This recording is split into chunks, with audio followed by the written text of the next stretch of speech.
Ça, c'est le petit tuto que je te propose qu'on fasse ensemble. Dans le numéro 3 de Crochet Passion, il y a un mètre ruban. Et dans le numéro 2, il y a des anneaux marqueurs. Alors, je me suis dit que ce serait trop chouette de créer une petite pochette pour les ranger et toujours les avoir sous la main. Comme ça, tu peux l'attacher à ton sac à ouvrage ou à ta paire de ciseaux. Tu as ton mètre ruban toujours à disposition et tu ne risques pas de perdre tes marqueurs. C'est un petit tuto que je te propose de réaliser en plusieurs vidéos. Tu vas voir, c'est super rapide et facile à faire. Pour réaliser le petit rangement, il te faut un crochet 3,5, des petits ciseaux, une aiguille à laine et une aiguille à coudre, un petit bouton, du fil à coudre ou du fil à broder et du coton un petit peu plus gros que celui qui est proposé dans la collection. Tu vas commencer par crocheter un petit rond comme celui-là. Commence par faire un cercle magique. Alors si tu veux des informations sur le cercle magique ou sur les différents points, n'hésite pas à aller jeter un œil à mon compte, tu as plein d'infos. Dans ce cercle magique, tu fais 3 mailles en l'air suivi de 10 brides. Quand tu as fait tes 10 brides, tu vas tout simplement fermer ton petit rond en faisant une maille coulée dans la première bride du tour. Au rang suivant, tu fais 3 mailles en l'air pour monter et tu vas faire 2 brides dans chaque bride du tour précédent.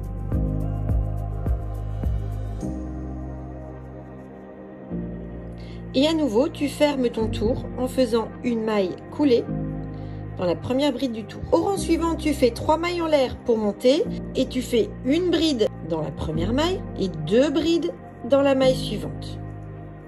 Tu vas répéter ceci sur tout le rang, une bride dans une maille, 2 brides dans la maille suivante.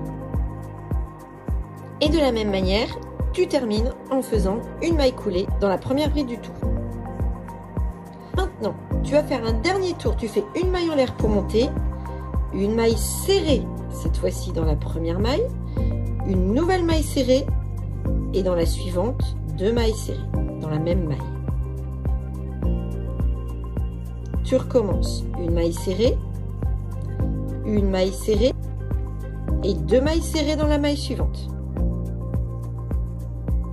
Tu fais ça sur tout le tour et tu termines en faisant une maille coulée dans la première maille du tour.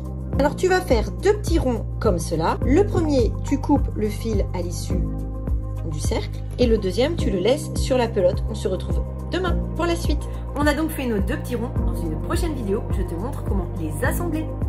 À très vite.